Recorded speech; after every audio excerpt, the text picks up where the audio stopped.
As-Sunnah, As-Sunnah, As-Sunnah Foundation. As-Sunnah, As-Sunnah, As-Sunnah Foundation. আসসালামু আলাইকুম ওয়া রাহমাতুল্লাহি ওয়া বারাকাতুহু। আলহামদুলিল্লাহ, সালাতু ওয়াসসালামু আলা রাসূলিল্লাহ বা'দ। সুপ্রিয় দর্শক শ্রোতা ভাই বোন, দেশ কিংবা প্রবাস যে যেখান থেকে দেখছেন, আপনাদের সকলকে সাদর আমন্ত্রণ জানাচ্ছি আস-সুন্নাহ ফাউন্ডেশনের স্টুডিও থেকে। আপনারা দেখছেন আস-সুন্নাহ ফাউন্ডেশন আয়োজিত সাপ্তাহিক সরাসরি প্রশ্ন উত্তরমূলক অনুষ্ঠান শরঈ সমাধানের 256তম পর্ব। প্রিয় দর্শক, রমাদান উপলক্ষে আমাদের লাইভের সময় কিছুটা পরিবর্তিত হয়েছে বলতে পারি। প্রথমবারের মতো আমরা আজ জুমাবার বাদ আসর লাইভে এসেছি। যেহেতু জুমাবার বাদ আসরের সময়টা দোয়া কবুলের গুরুত্বপূর্ণ একটি সময় এবং সেই সাথে রমাদান মাস আবার ইফতারের পূর্ব মুহূর্ত, এতগুলো দোয়া কবুলের উপলক্ষের এই সময়টাতে আমরা দোয়া করতে ভুলব না। বিশেষ করে লাইভ অনুষ্ঠানটি আমরা ইফতারের 15 মিনিট আগে ইনশাআল্লাহ শেষ করার চেষ্টা করব কমপক্ষে, যাতে করে আমরা প্রত্যেকে যার যার মতো করে দোয়ায় মাশগুল হতে পারি।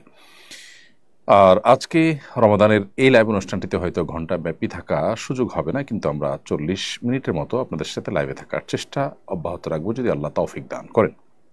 প্রিয় দর্শক, আপনার যে কোনো জীবন ঘনিষ্ঠ জিজ্ঞাসা মন্তব্যের ঘরে লিখুন, আমরা ইনশাআল্লাহ আপনার প্রশ্ন উত্তর দেওয়ার আপ্রাণ চেষ্টা অব্যাহত রাখবো। আস-সুন্নাহ ফাউন্ডেশনের ইফতার বিতরণ কার্যক্রম চলছে সারা দেশব্যাপী। এখনও এই প্রজেক্টে কেউ শরীক হতে চাইলে সে সুযোগ আছে। সেই সাথে আমাদের অন্যান্য যে কার্যক্রমগুলো আছে সেগুলো যথারীতি চলমান আছে। চলুন আর বিলম্ব না করে আপনাদের প্রশ্ন উত্তর দেওয়ার আলোকিত ভুবনে আমরা প্রবেশ করি। ইতিমধ্যে আমার কাছে অনেকগুলো প্রশ্ন চলে এসেছে। প্রথম প্রশ্ন দেখতে পাচ্ছি আমি, বাহ্যত ধার্মিক, দাড়ি রাখেন, টুপি পাঞ্জাবি পরেন, এরকম অনেক ব্যবসায়ীও পণ্য মজুত করে বাজারে কৃত্রিম সংকট সৃষ্টির সঙ্গে জড়িত। এদের কারণে ধার্মিকদের প্রতি সমাজের মানুষের বিরূপ ধারণা তৈরি হয়। অনেকে দাড়ি টুপি নিয়ে ট্রল করেন। এ বিষয়ে আপনার সুচিন্তিত মন্তব্য কামনা করছি। দেখুন, যারা মুখে লম্বা দাড়ি, মাথায় টুপি, গায়ে পাঞ্জাবি এবং নামাজ রোজা করেও মানুষের অসুবিধা তৈরি হয় এরকম কোনো কাজ করেন অথবা কৃত্রিম সংকট সৃষ্টি করবার জন্য মজুতদারি করেন, তারা একাধারে বগধার্মিকতার পরিচয় দিচ্ছেন। অর্থাৎ লেবাস সর্বস্ব কোনো দিন ইসলাম নয়, বরং ইসলামটা পূর্ণাঙ্গ জীবন ব্যবস্থা, সেটা তারা হয়তো বুঝতে অপারগ, অথবা তাদের এই লেবাসটা শুধুই বাণিজ্যিক বা ব্যবসায়িক স্বার্থে। দুটির একটি নিশ্চয়ই, হয় তারা ইসলামকে বোঝেননি, তারা মনে করেছেন ইসলামটা পোশাকই একটা ধর্ম, এটি তাদের একটি ভুল ধারণা, অথবা এটা তাদের বাণিজ্যিক একটি টুল মাত্র। একজন মুসলিম তিনি প্রকৃত অর্থে ধার্মিক তখনই হবেন যখন তিনি আল্লাহর হকের পাশাপাশি বান্দার হকের উপরে সচেতন হবেন। নবী সাল্লাল্লাহু আলাইহি ওয়াসাল্লাম যেখানে পরিষ্কারভাবে বলেছেন, আল মুহতাকিরু খাতি লা ইয়াহতাকিরু ইল্লা খাতি, অপরাধী ছাড়া কেউ কৃত্রিম সংকট সৃষ্টি করবার জন্য মজুতদারি করতে পারে না। মজুতদারি করাকে যেখানে নবী সাল্লাল্লাহু আলাইহি ওয়াসাল্লাম নিরুৎসাহিত করেছেন, সেখানে দাড়ি টুপি নিয়ে মজুতদারি করাটা এটা হলো একরকম ইসলামের সাথে তামাশার শামিল।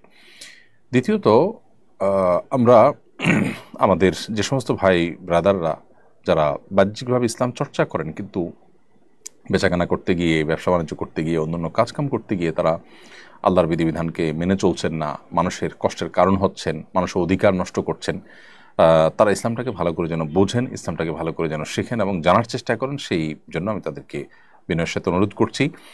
এই সমস্ত মানুষদেরকে যারা ধার্মিক মনে করেন, অনেক আলেম ওলামা আছেন তাদেরকে মসজিদ মাদ্রাসার সাথে অ্যাকোমোডেট করেন, তাদেরকে আমরা বলবো যে দিনের প্রকৃত রূপটা তাদের সামনে তুলে ধরার চেষ্টা করবেন। একজন মানুষ তিনি যখন বেচাকেনা করবেন, মানে ক্রেতা হবেন কিংবা বিক্রেতা হবেন, তখনও তাকে অন্যের অধিকার এবং সুবিধার দিকটা খেয়াল রাখতে হবে। আপনার আগের কম দামে কেনা জিনিসপত্র আপনি সরিয়ে রাখছেন, রমজানের দাম বাড়বে তখন আপনি সরিয়ে সেটা বিক্রি করবেন, পরিষ্কার এটি নাজায়েজ।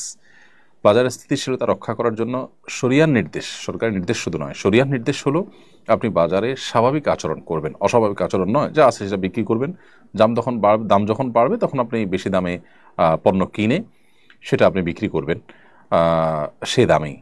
যদি আপনি এভাবে ব্যবসা করতে পারেন, অর্থাৎ বেশি দামে দাম বেড়ে গেলে তখন বেশি দামে কিনে বেশি দামে বিক্রি করবেন, সে দামের আনুপাতিক হারে আপনি বিক্রি করবেন, তাতে যদি ব্যবসা আপনার কম হবে। কিন্তু যদি আপনি আগে থেকে মাল স্টক করে রেখে এরপর দাম বাড়ার পর বিক্রি করেন, তাহলে সেক্ষেত্রে এটা হবে কৃত্রিম সংকট সৃষ্টি করা। বিশেষ করে এই ধরনের মাল সরায় রাখার ফলে যে সংকট সৃষ্টি হয়, তার ফলেও দাম অনেক সময় বেড়ে যায়। তো এর জন্য যত মানুষের কষ্ট হবে এবং অতিরিক্ত মুনাফা অর্জন করা হবে এখানে, সেটা অবশ্যই নাজায়েজ এবং গুনাহ হবে। নবী সাল্লাল্লাহু আলাইহি ওয়াসাল্লাম বলেছেন, সবচেয়ে উত্তম মানুষ হলো তারা যারা ক্রয়ের সময় এবং বিক্রয়ের সময় উভয় সময় মানুষের প্রতি সহমর্মিতা, আন্তরিকতা, অন্যের অধিকার এগুলোর পর সচেতন থাকে। সামহান ইদা রাহিমাল্লাহু ইমরাআন সামহান ইদা বা সামহান ইদা ইশতারা, যখন সে বিক্রি করে তখনও সে আন্তরিক থাকে, বিনয়ী থাকে এবং অন্যের অধিকারের উপর সচেতন থাকে, এবং যখন কেনে ক্রেতা হয় তখনও সে একই রকমের মোড তার মধ্যে থাকে। অতএব দাড়ি টুপি নিয়েও যারা এই কাজগুলো করছে তারা ইসলামকে সঠিকভাবে বুঝতে পারেনি বলে আমাদের ধারণা। আল্লাহ তাদেরকে হেদায়েত দান করুন, আমরা দোয়া করছি। তবে এর কারণে দাড়ি টুপি নিয়ে ট্রল করার কোনো কারণ নেই, কারণ বড় টাকার নোট সাধারণত জাল হয়, ছোট টাকার নোট জাল হয় না। তো এর মানে এই না যে বড় টাকার দোষ আছে। দাড়ি টুপি লাগালে মানুষ ভালো মনে করবে, কারণ দাড়ি টুপিওয়ালা মানুষ সাধারণত ভালো হয়ে থাকে। অতএব লেবাস যদি কেউ ধারণ করে এটা তার ত্রুটি, লেবাসের ত্রুটি না, বিধায় লেবাস নিয়ে ট্রল করাটা অবশ্যই অনুচিত। এরপরে ইসলাম আইডি থেকে আপনি লিখেছেন, যদি কোনো নারী পুরুষ জেনা করে বিবাহের আগে আল্লাহর কাছে তওবা না করে পরবর্তীতে বিবাহ করে, তাহলে তাদের বিবাহ বৈধ হবে কিনা? কোন নারী পুরুষ জেনা করার পর তওবা করা ছাড়া আল্লাহর কাছে তওবা করা ছাড়া তারা যদি বিবাহ করেন, তো তাদের বিবাহ বৈধ হয়ে যাবে সন্দেহাতীতভাবে। কিন্তু এই যে তওবা করলো না, সেজন্য তারা আগের গুনাহের জন্য আল্লাহর কাছে দায়ী থেকে যাবেন। সো তারা সে গুনাহের জন্য আল্লাহর কাছে তওবা করতে হবে, ইস্তেগফার করতে হবে, দায় মুক্তি আল্লাহর কাছে তারা আশা করতে হবে, কামনা করতে হবে। গুনাহটাকে যে কোনোভাবে আল্লাহর কাছ থেকে মাফ চেয়ে নিতে হবে, কিন্তু অ্যাট দ্য সেম টাইম তাদের যে বিয়েটা বিশুদ্ধ হয়ে যাবে। রমজানের দিনের বেলা হোটেল খোলা রাখা নিয়ে বিতর্ক চলছে। কেউ হোটেল খোলা রাখাকে রমজানের গাম্ভীর্যের বিরোধী বলছেন, আবার কেউ বলছেন অমুসলিম, মুসাফির, শিশু, ঋতুবতী নারীদের জন্য হোটেল খোলা রাখা উচিত। এই বিষয়ে আপনার ব্যাখ্যা জানতে চাই। দেখুন, বাংলাদেশের আবহমান কাল থেকে চলে আসা কালচার এটি। এদেশের সংখ্যাগরিষ্ঠ মানুষ মুসলমান, আর মুসলমানদের মধ্যে বেশিরভাগ মুসলমানরাই রোজা রাখেন, অর্থাৎ সমাজের প্রায় সবাই রোজা রাখে। সীমিত সংখ্যক মানুষ যারা অমুসলিম কিংবা যারা শিশু কিংবা নারী, ঋতুবতী নারী কিংবা মুসাফির আছেন, তাদের জন্য শরিয়া রোজা রাখার বাধ্যবাধকতা রাখেনি এবং তারা রাখেনও না। যার ফলশ্রুতিতে তাদের অধিকার বিবেচনা করে যদি হোটেল খোলা রাখা হয় এবং সেখানে রোজাদার ব্যক্তি যিনি আসলে দিনে বেলায় পানাহার থেকে বিরত থাকার চেষ্টা করছেন, তার চোখের সামনে খাবার তুলে ধরা নিশ্চয়ই তার যে মূল্যবোধ সেটার প্রতি অশ্রদ্ধা করার শামিল। সেই জায়গা থেকে হোটেল খোলা রাখা মৌলিকভাবে কোনো নাজায়েজ বিষয় নয়, বিশেষ করে যখন মুসাফির, শিশু, ঋতুবর্তী নারী এবং অমুসলিম অন্যদের কথা চিন্তা করা হবে, তখন হোটেল খোলা রাখা দোষের কিছু নয়। বাংলাদেশের মানুষরা দিনের বেলায়, বেশিরভাগ মানুষরাই, মুসলমানরাই দিনের বেলা হোটেল খোলা রাখাটাকে ভালোভাবে দেখে না, এবং এটা কেউ এখানে বল প্রয়োগ করতে আসেনি, বরং স্বপ্রণোদিত হয়ে এই কালচার বাংলাদেশে যুগ যুগ ধরে চলে আসছে। স্বপ্রণোদিত কালচার এবং স্বপ্রণোদিতভাবে মানুষ এটি করে রোজাদারদের প্রতি শ্রদ্ধা রেখে। কারণ একজন মানুষ রোজা রেখে দিনের বেলায় পানাহার করাকে তিনি গুনাহ মনে করছেন, আল্লাহ নির্দেশের কারণে তিনি খাচ্ছেন না, পানাহার করছেন না, সেখানে তার সামনে লোভ হতে পারে সেভাবে করে খাবার গুলাকে ওপেন তার সামনে তুলে ধরা, এটা তার যে আপনার মূল্যবোধ বা তার যে বিশ্বাস সেটার সাথে কিছুটা সাংঘর্ষিক হয়। সেজন্য স্বপ্রণোদিত এটি চলে আসছে। অতএব এই কালচারকে আমি চাপিয়ে দেওয়া কোনো কালচার তো বলতে পারি না। সো এটাকে যারা বিরোধিতা করছেন, তারা আমি মনে করি যে তারা যে কালচারাল ওয়ার বা কালচারাল বা সাংস্কৃতিক যুদ্ধ সেটা তারা চাপিয়ে দিতে চাচ্ছেন, একটা সংঘর্ষ তৈরি করতে চাচ্ছেন অহেতুক। আমি যতটুকু জানি বাংলাদেশের বিভিন্ন প্রান্তে হোটেল, চায়ের দোকান, বিভিন্ন কিছু খোলা থাকে, একটু পর্দা দিয়ে রাখা হয় যাতে করে রোজাদার যারা আছেন তাদের জন্য অসুবিধা তৈরি না হয়। তাছাড়া যারা অসুস্থ ব্যক্তি, তাদের তো রোজা না রাখার সুযোগ আছে, তারা সেখানে পানাহার করবেন, অন্য কেউ দেখে তাদের প্রতি ধারণা পোষণ করবে না যে তারা মুসলমান হয়ে রোজা রাখেননি। তাহলে পারপাস তো সার্ভ হয়ে গেল। এখানে আলোচনার ইস্যুটা কেন তৈরি হলাম ঠিক বুঝলাম না। দোকান খোলা থাকছে, বিশেষ করে ট্যুরিস্ট স্পটগুলোতে, যেখানে যেখানে আপনার যাদের রোজা রাখার সুযোগ আছে তাদের অপশন আছে। অমুসলিমদের প্রধান এরিয়াগুলোতে রোজা আপনার হোটেল খোলা রাখলে তারা খেলে, এটা নিয়ে মুসলমানরা কেউ তো খারাপভাবে দেখেও না, বলেও না।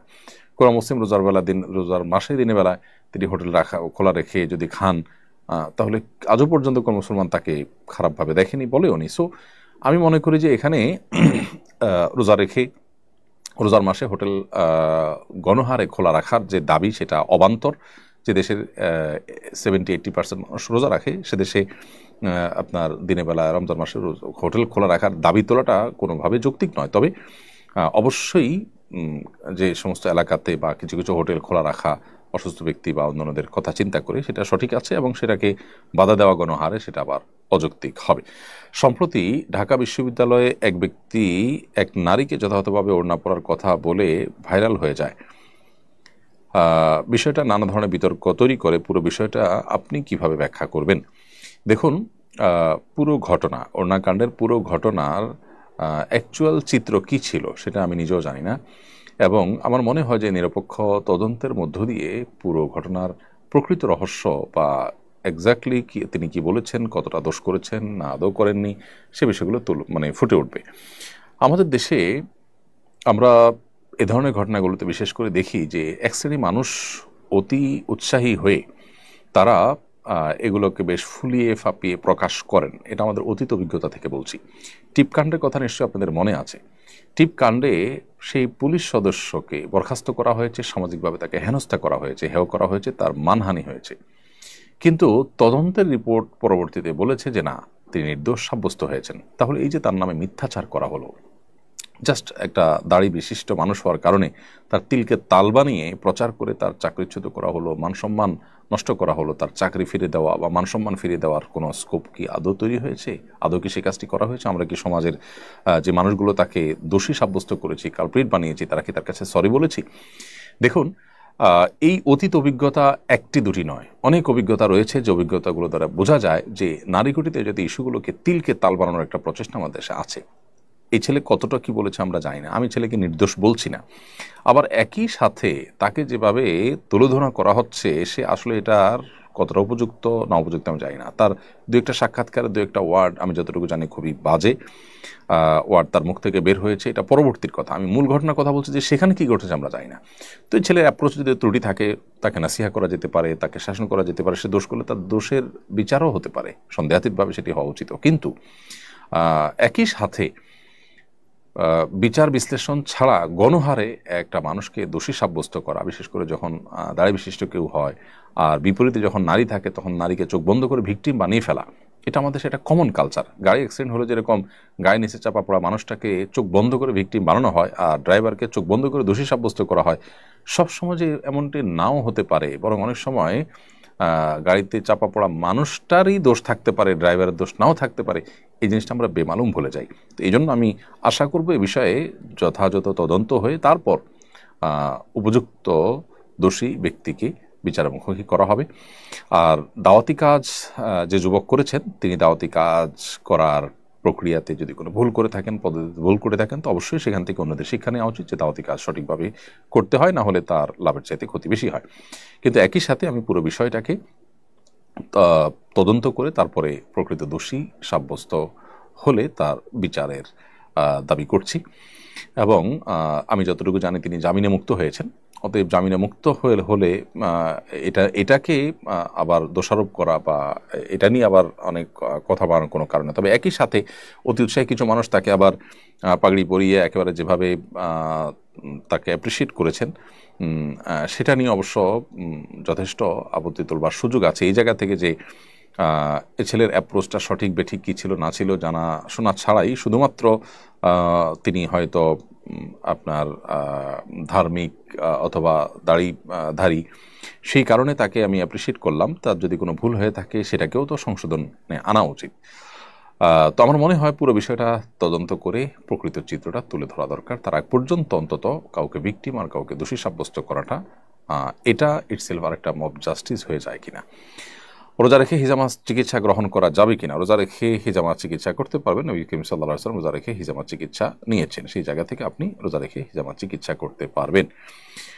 ফাহিমা খাতুন আপনি লিখেছেন, কালকে আমাদের এক্সাম আছে, রোজা রেখে কি নকল করা যাবে? ইন্না লিল্লাহি ওয়া ইন্না ইলাইহি রাজিউন। এমনিতেই তো নকল করা গুনাহের কথা। একজন ইমানদার, একজন মুসলমান তিনি পরীক্ষা নকল করতে পারেন না, এটা গুনাহ, আল্লাহ তাআলা আমাদের জন্য হারাম করেছেন। সেখানে রোজা রেখে রমজান মাসে সেটি করলে তার অপরাধের ভয় আরও বেশি হবে, সন্দেহাতীতভাবে রোজার সম্মান নষ্ট হবে। যে মাসটা গুনাহ ত্যাগের মাস, সে মাসে গুনাহ করাটা হবে একরকম বিদ্রোহের মতো অপরাধ। সো অবশ্যই আল্লাহকে ভয় করা উচিত। এমনি মঈনুল হক আপনি লিখেছেন, আমি একজন ব্যবসায়ী, দোকান পরিচালনার কারণে নিয়মিত তারাবি পড়তে পারি না, তাতে কি আমার রোজার কোনো ক্ষতি হবে? ভাই মঈনুল হক, আপনি দোকান পরিচালনা করার কারণে তারাবি পড়তে পারেন না, এক্ষেত্রে আপনার দোকানে যদি একাধিক লোক থাকে তাহলে সেক্ষেত্রে পালাবদল করে আপনারা তারাবি পড়বেন। ব্যবসায়ীদের বিভিন্ন শপিং মলে, মার্কেটে তাদের সুবিধার্থে একাধিক টাইমে তারাবি নামাজ হয়ে থাকে। সো সেই তারাবির নামাজে কখনো আপনি গেলেন, কখনো আপনার কর্মচারী পাঠালেন, কখনো সহকর্মীকে পাঠালেন, এভাবে পাল্টাপাল্টি করে আপনি পড়ার চেষ্টা করা উচিত। আর যদি কোনো কারণে সেটা করতে না পারেন তো একাকি আপনি তারাবি পড়লেও আপনার তারাবি আদায় হয়ে যাবে। এমনি শাহিন লিখেছেন, অসুস্থতা থাকা অবস্থায় গিয়ে রোজা রাখা ফরজ। আপনি যখন অসুস্থ হবেন, এমন অসুস্থতা যে অসুস্থতার কারণে রোজা রাখার জন্য শারীরিক সামর্থ্য আপনার থাকবে না, তখন আপনার জন্য রোজা রাখাটা ফরজ হবে না। আর যদি আপনি অসুস্থতাটা এমন হয় যে সহনশীল পর্যায়ে থাকে এবং আপনি অসুস্থতার মধ্যে রোজা রাখতে পারেন, জাস্ট একটু কষ্ট হবে এটুকু, তাহলে আপনার রোজা রাখা কর্তব্য। যেই অসুস্থতার ফলে রোজা রাখতে গেলে আপনার মৃত্যু, অঙ্গহানি বা সীমাহীন কষ্ট হতে পারে, যেটা অসহ্য হয়ে যাবে আপনার, সে পর্যায়ে হলে তখন আপনি রোজা না রেখে রমজানের পরে এই দিনগুলোর পরিবর্তে রোজা রেখে দিতে পারবেন। রিফাত আহমেদ আপনি লিখেছেন, আমাদের দেশে সম্প্রতি সারা বিশ্বে একই দিনে রোজা ও ঈদ পালন করার আহ্বান বেশ জোরে সোরে শোনা যাচ্ছে, এ বিষয়ে আলেমদের মতামত কি? সারা বিশ্বে একই দিনে রোজা, এই দাবিটা বাস্তবসম্মত না। একই দিনে পৃথিবীতে সবসময় আমাদের দেশে যখন দিন ইউএসএতে তখন রাত, তাহলে আপনি একই সময় সারা বিশ্বে আসলে রোজা তো রাখতে পারবেনও না। এটা হলো একটা কথা। দ্বিতীয়ত কথা হলো যে নবী করিম সাল্লাল্লাহু আলাইহি ওয়াসাল্লাম তার সময়ও তিনি চাঁদ দেখে আমাদেরকে সিয়াম পালন করতে বলেছেন। এরকম একাধিক হাদিস দ্বারা সাব্যস্ত হয় যে কেউ এক জায়গায় ঈদ করে গেছেন, যে অন্য জায়গায় গিয়ে অন্যদিন হয়তো ঈদের চাঁদ দেখা গেছে, সেখানকার মানুষকে তিনি পরে ঈদ করতে দেখেছেন। আসসামু ইয়াওমা ইয়াসুমুন নাস ওয়াল ফিতরু ইয়াওমা ইফতিরুন নাস, তিনি বলেছেন যে যেদিন সবাই রোজা রাখবে সেদিন তোমরা রোজা রাখবে, যেদিন সবাই ইফতার করবে সেদিন তোমরা ইফতার করবে, অর্থাৎ ঈদ করবে। তো এখানে চাঁদ দেখা যাওয়ার উপরে নির্ভর করে এই আমলটি করতে হবে। আপনার সমাজে আপনি যে দেশে আছেন সে দেশে 99% মানুষ আকাশে চাঁদ দেখে রোজা রাখে। নবী সাল্লাল্লাহু আলাইহি ওয়াসাল্লাম বলেছেন, সুমুল রুইয়াতি ওয়া আফতিরুল রুইয়াতি, তোমরা রোজা রেখো চাঁদ দেখে, আবার ইফতার করবে চাঁদ দেখে। সো আমরা চাঁদ দেখব, পৃথিবীর অন্য কোন প্রান্তে চাঁদ উঠেছে না উঠেছে এটা দেখে যদি আমাকে রোজা রাখতে হয়, তাহলে যখন এই টেকনোলজি ছিল না বা থাকবে না, তখন মানুষ কি করবে? ইসলামটা তো সার্বজনীন, সর্বকালীন, সব সময়ের জন্য প্রযোজ্য। বিধায় ইসলাম এমন কোনো ব্যবস্থার কথা বলে না যেটা এক সময় কার্যকর থাকবে আর সময় অকার্যকর হয়ে যাবে। তো এই জায়গা থেকে আমাদের দেশে মানুষ আমরা চাঁদ দেখে রোজা রাখা, চাঁদ দেখে ঈদ করাটা এটা বাস্তবসম্মত। একই দিনে সারা পৃথিবীর মানুষ রোজা রাখা বা ঈদ করাটা কোনো দিনই সম্ভব নয়, কারণ ভৌগোলিকভাবে এটা অবাস্তব। ধরুন সৌদিতে যখন সন্ধ্যা 7টায় চাঁদ দেখা যাবে, নিউজিল্যান্ডে তখন রাত 4টা বাজবে। এখন বলুন, সেই রাত 4টা বাজা পর্যন্ত তারা কি অপেক্ষা করবেন? এবং চাঁদ রাত 4টা চাঁদ দেখার সংবাদ পাওয়ার পর তারা কিভাবে তারাবি পড়বেন, কিভাবে সারি খেয়ে রোজা রাখবেন? তারা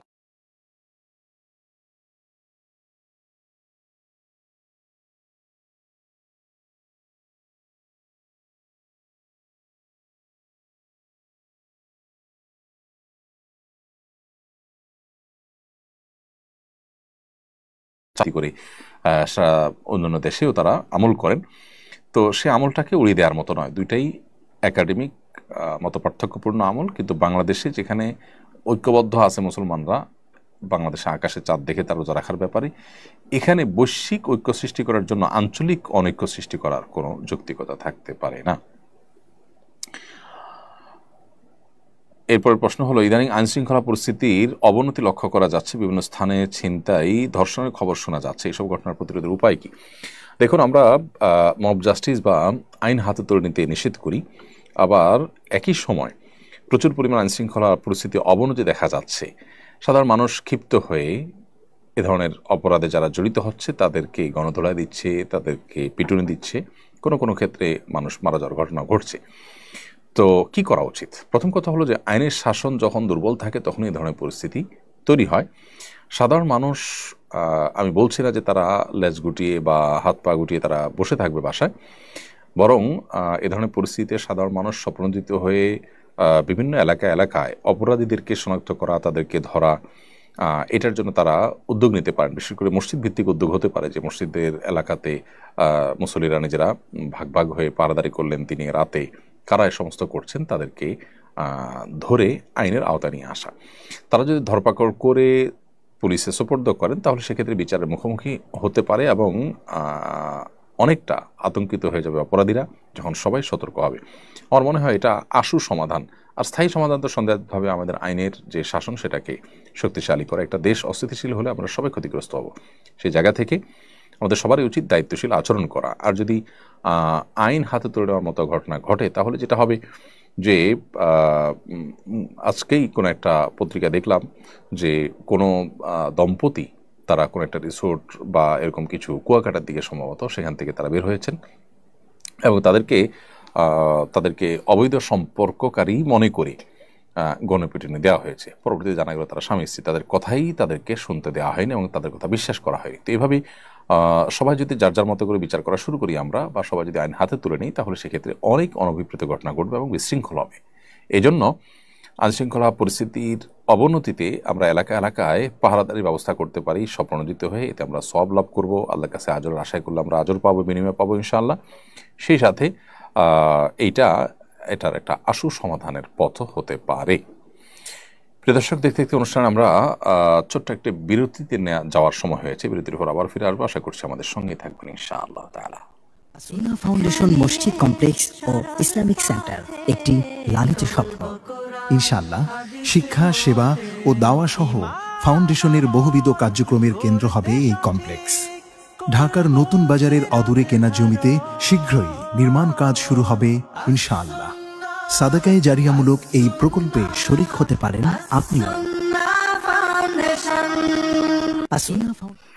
বিরতির পর আবারও আপনাদেরকে স্বাগতম জানাচ্ছি শরীর সমাধান অনুষ্ঠানে। আমরা বিরতির আগে অনেকগুলো প্রশ্ন উত্তর দিয়েছি। এই মুহূর্তে আমি যে প্রশ্ন দেখতে পাচ্ছি সেটি হলো, বাংলাদেশের কিছু কিছু এলাকায় একদল লোক সাহারির সময় রাস্তায় হেঁটে হেঁটে কাওয়ালি গেয়ে সাহারির জন্য ডাকেন। তরুণরা এই ধরনের কাজে উৎসাহ বোধ করেন, এলাকার মানুষরাও একে উপভোগ করেন। এভাবে ডাকাডাকিকে আপনি কিভাবে দেখছেন? যদি খালি গলায় কাওয়ালি গান, তার গানের কথার ভিতরে খারাপ কিছু না থাকে, তাহলে মৌলিকভাবে গাওয়া দোষের নয়। আর এভাবে ডাকাডাকিতে মাইকে আপনার যে উচ্চস্বরে ডাকাডাকি হয়ে থাকে সেটার তুলনায় এটা সহনীয় এবং এটাতে যারা রোজা রাখবেন না, অন্য ধর্মাবলম্বী কিংবা অসুস্থ ব্যক্তি কিংবা ঋতুবতী নারী বা শিশু, তাদের যে খুব বেশি ডিস্টার্ব হয় তাও না। কারণ খালি গলা এই ধরনের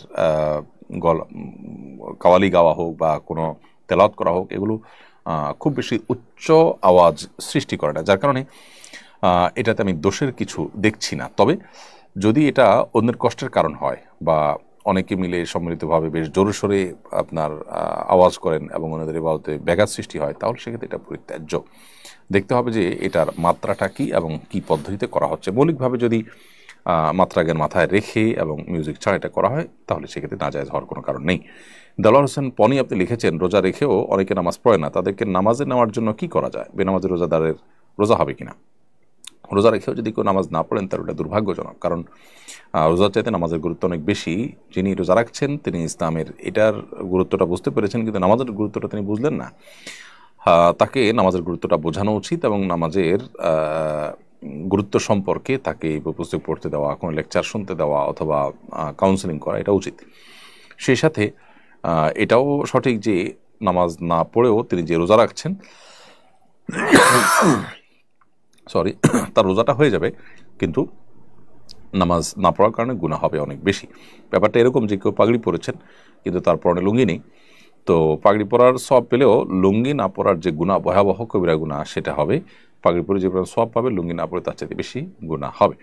অতএব রোজা হয়তো হয়ে যাবে, কিন্তু তার নামাজ যে পড়লে না, তার জন্য তিনি অনেক বড় দায়ী থাকবেন আল্লাহর কাছে। আমার উপরে জাকাত ওয়াজিব হয়েছে কিনা, কিভাবে নিশ্চিত হবে, জাকাত হিসাব করার পদ্ধতি জানতে চাই। আসুন্নাহ ফাউন্ডেশন ওয়েবসাইটে জাকাত ক্যালকুলেটর আছে, আপনি www.asunnahfoundation.org সেখানে গেলে জাকাত ক্যালকুলেটর পাবেন। আপনি সেই ক্যালকুলেটরে ক্লিক করে আপনার সহায় সম্পত্তির বিবরণ দিয়ে আপনি নিজেই আপনার জাকাতের হিসাব বের করতে পারবেন। আশা করছি যে এটা আপনার জন্য সহায়ক হবে। এছাড়া যদি আপনার জাকাত বিষয় সুনির্দিষ্ট কোনো প্রশ্ন থাকে তাহলে আমাদের অফিসে আসুন্নাহ ফাউন্ডেশনে অফিস টাইমে ফোন দিলে ইনশাআল্লাহ উলামা ইকরাম আপনাকে উত্তর দিবেন। এরপরে আইয়াফ এইচএফ এআইডি থেকে আপনি লিখেছেন, রোজার মাসে রোজা রেখে চায়ের দোকান চালানো যাবে কি না। অন্য ধর্মাবলম্বী বা বেরোজগার যারা আছে, অসুস্থ আছে, তাদের কাছে চা বিক্রি করলেন আপনি, তাদের জন্য চায়ের দোকান খোলা রাখেন, এটা নাজায়েজ নয়। কিন্তু আপনি যদি রোজাদার বা আপনার মুসলিম কিন্তু ইচ্ছাকৃত রোজা রাখছে না শরীয়গ্রাহ্য ওযর ছাড়া, তাদের মধ্যে চা বা অন্যান্য নাস্তা খাবার ইত্যাদি বিতরণ করেন বা ডিস্ট্রিবিউশন করেন বা তাদের কাছে বিক্রি করেন, তাহলে সেক্ষেত্রে আপনি একজন গুনাহগার মানুষকে গুনাহের কাজ করতে সহযোগিতা করছেন। সেজন্য এটা আপনার জন্য শরীয়ত দৃষ্টিকোণ থেকে নাজায়েজ কাজ হবে। ফারিয়া তানি আপনি লিখেছেন, আমার প্রায় 20 দিনের বেশি মাসিক চলছে, আমি কি নামাজ পড়তে পারবো, আমার কি রোজা হবে? বোন ফারিয়া, আপনার পূর্বের অভ্যাস যতদিন ছিল ততদিন মাসিক হিসাবে বিবেচ্য হবে। এরপরে বাকি সময়টা আপনি অসুস্থতা হিসাবে গণ্য করে নামাজ পড়বেন। ধরুন আপনার 8 দিন হয়ে থাকে বা 9 দিন হয়ে থাকে কিংবা 10 দিন হয়ে থাকে, তাহলে 10 দিনই আপনার হবে, যেটা আগে পূর্বের অভ্যাস আছে। আর যদি অভ্যাস না থাকে, এক এক সময় এক একটা হয় এবং এখন টানা হচ্ছে, তো সর্বোচ্চ 10 দিন আপনার মাসিক হয়, বাকি দিনগুলোতে আপনি নামাজ পড়বেন। ইমরান ইসলাম আপনি লিখেছেন, রমজানের আগে কালেকশন করে রমজানে ইফতার বিতরণ করলে কি রমজানের সওয়াব পাবো? রমজানে আপনি ইফতার বিতরণের কাজ করছেন, সেই জন্য আপনি সওয়াব পাবেন, কিন্তু টাকা কালেকশন করেছেন রমজানের আগে। তাহলে যারা রমজানের আগে টাকা দিয়েছেন তারা রমজান মাসের দানের সওয়াবটা তো নিশ্চয়ই পাবেন না, যেহেতু দানটা করেছেন রমজানের আগে। যদি এমন হয় যে তিনি কাউকে দায়িত্ব দিয়েছেন রমজানে ব্যয় করার জন্য, তাহলে ইনশাআল্লাহ রমজানের সওয়াব তিনি পাবেন। অর্থাৎ ইফতারটা রমজানে হবে। এখন আমি ডোনার, আমি কালেক্টরকে দিলাম যে তুমি এই টাকাটা নাও, রমজানে ইফতার করাবে, তাহলে ইনশাআল্লাহ আমি রমজানে দানের সওয়াবটাই পাবো, কারণ আমার টাকাটা ইমপ্লিমেন্ট বা খরচ হচ্ছে রমজান মাসে, টাকাটার খরচ হচ্ছে, ব্যয় হচ্ছে রমজান মাসে, আমার চাহিদা পূরণ হচ্ছে রমজান মাসে, সো সওয়াব পাওয়া যাবে, আশা করা যায়। কিন্তু কেউ যদি রমজানের আগেই দান করেছেন, সেটা দিয়ে যিনি টাকা রিসিভ করেছেন তিনি রমজানে ব্যবহার করেছেন, তাহলে দানকারী সওয়াব পাবেন না, কারণ তিনি রমজানে দান করার জন্য দেন নাই। তো সাধারণত ইফতারের জন্য টাকা কালেকশন করলে তো দাতা রমজানে খরচ হবে সেটা জেনেই দেন, তো সেটা জেনেই যদি দেওয়া হয় ইনশাআল্লাহ তিনি রমজানে দানের সওয়াব পাবেন। শাহিনা রিমি লিখেছেন, যদি কারো স্বর্ণ 10 ভরি হয়ে থাকে তাহলে কি পুরো 10 ভরি জাকাত দিতে হবে নাকি 7 ভরির বাড়তি অংশে জাকাত দিলেই হবে? বোন শাহিনা, 10 ভরির হলে তাকে 10 ভরির পুরাটুকুরি জাকাত দিতে হবে। 7.5 ভরির উপরে হলে তখন সবটুকুর জাকাত দিতে হয়, শুধু অতিরিক্ত অংশের নয়, বরং পুরোটারই জাকাত দিতে হবে 2.5% হারে। বিক্রয় মূল্য থেকে 2.5% হিসাব করে বের করে জাকাত দিতে হবে বছরে একবার।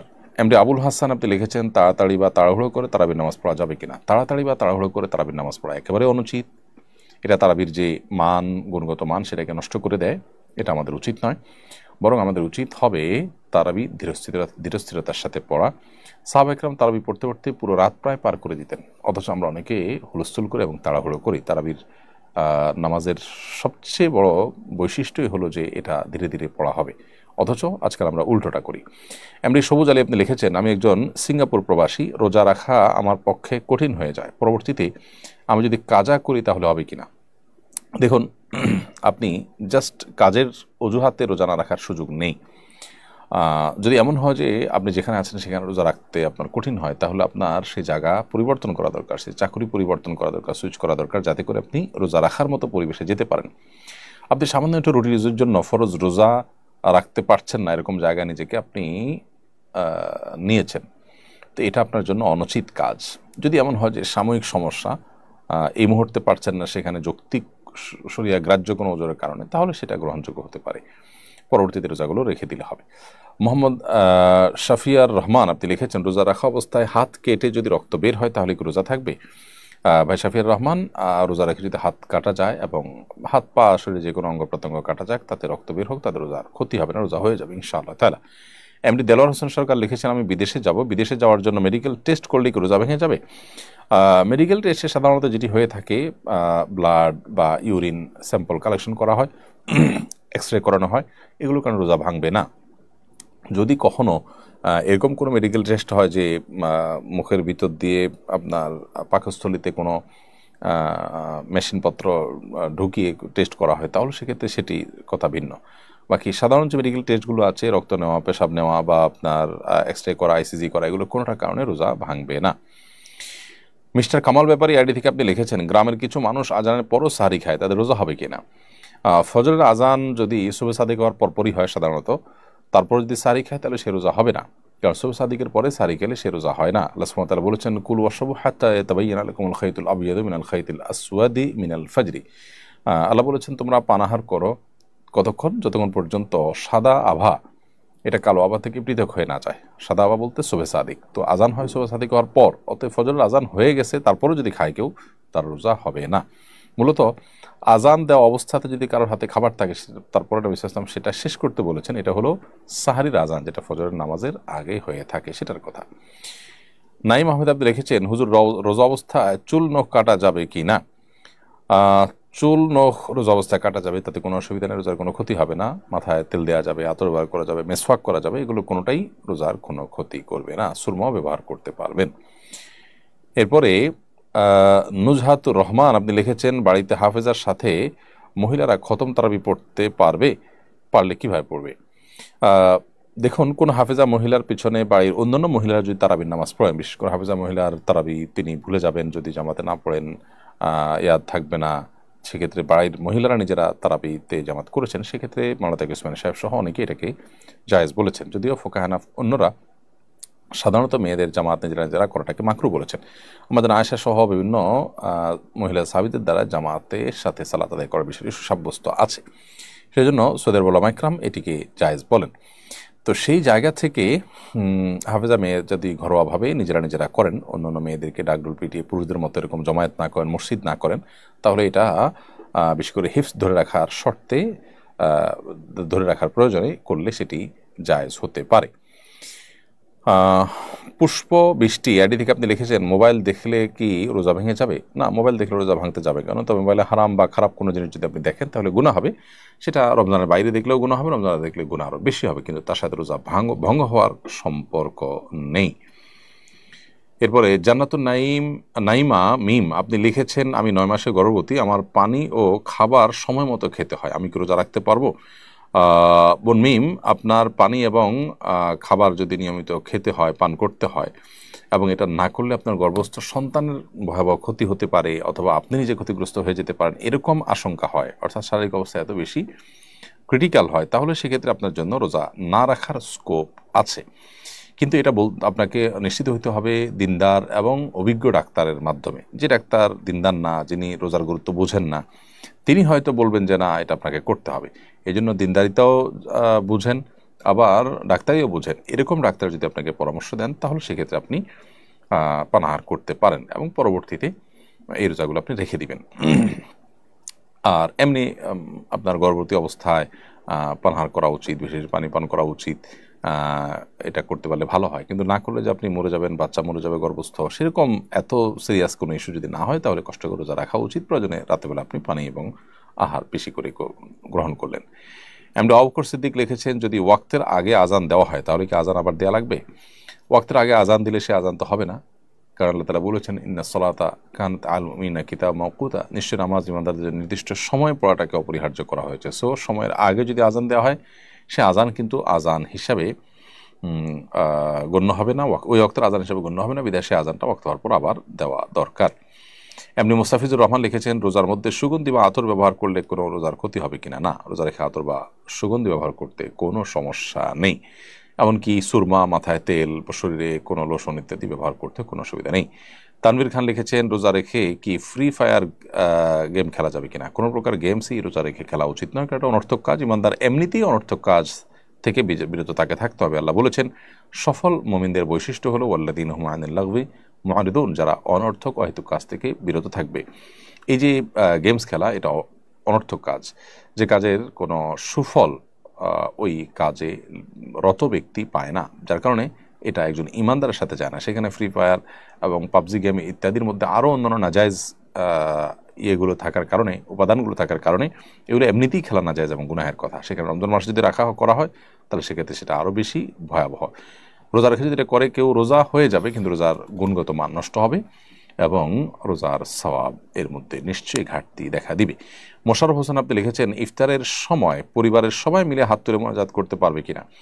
ইফতারের সময় দোয়া কবুল হয়, সবাই যার যার মতো হাত তুলে দোয়া করলেন, কিন্তু যদি কোনো একজন হাত তুলে দোয়া করেন আর কেউ